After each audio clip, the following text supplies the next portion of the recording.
There's very few hurling-only clubs in Dublin, but there are still a few, and we were one of them. Rathcoole was fairly new. It was very hard because money was very scarce. I think it cemented the community in Rathcoole, and I think a lot of them are very proud now to see the club as it is. I got involved in commercials way back in 1965.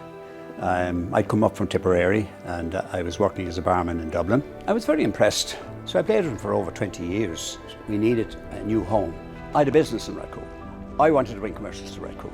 I wanted to bring my customers as well, don't forget. Business is business. I would be very au fait with all the land around Rathcoole and what was available and what wasn't available. So I identified these grounds here. I went looking for the owner, and when I found the name of the owner was the name Shields came up. I explained we wanted to purchase the land here. I didn't know it was 14 acres, the lands. And I was very passionate about telling him, you know, commercials, who they were. There was no hurling in Rathcoole. It was a great opportunity for us to get into Rathcoole, to create a hurling club. He was very interested, hugely interested. So I think 24 hours later I was calling him again, and he said, yes, he says, I can sell you the lands. He says, it's 14 acres and it's 28,000. So since I was like young, like 4 or 5, during the summers, my sister went to the Cool Camps, which is the summer camp here at Commercials.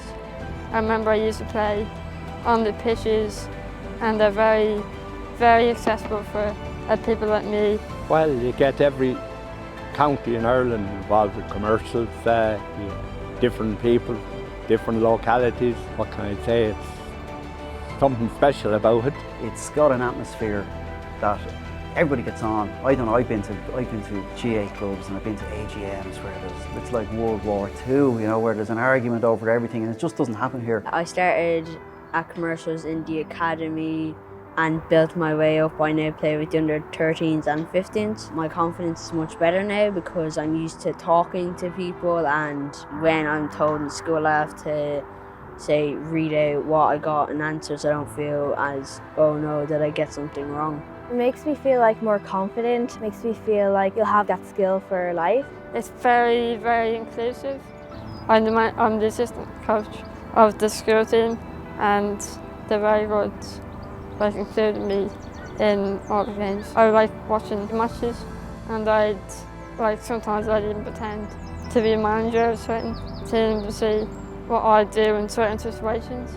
I think I found that when I was younger it was a great way of getting away from, I suppose, any bit of antisocial behaviour and that. I was down here a lot. It's a place where, you know, the gate is always open. You're always welcome down here. It's a great buzz when you see players improve, you know, and you're trying to work on things in training, and then the kids start doing it in matches. When you look at the girls, especially the girls that have come through the academy system, that have played with the boys, they're more skillful, they're fitter. We give the girls permission to be strong, to be successful, to be aggressive, to want to be better players. Is Michelle Lorraine Vryn, agus is Michelle an tífico Gaeilge an seo is sa club. But so go Gaeilge an Gaeilge agus na clí náisiúnta fitte fúta le chéile. Is ádim na Gaeilge tam fad, Jen mi díric imachtaí trí bhean na Gaeilge agrú gach blin, bhín seachtain na Gaeilge ar siúla gin, agus mí man for gach blin bhín Ross mór gar bhean an Ross Rathcoole, bhín mi gléiric ré agus a ggéirigh an cúpa focaile úsáid an Gaeilge bio agus fa si le clúistáil.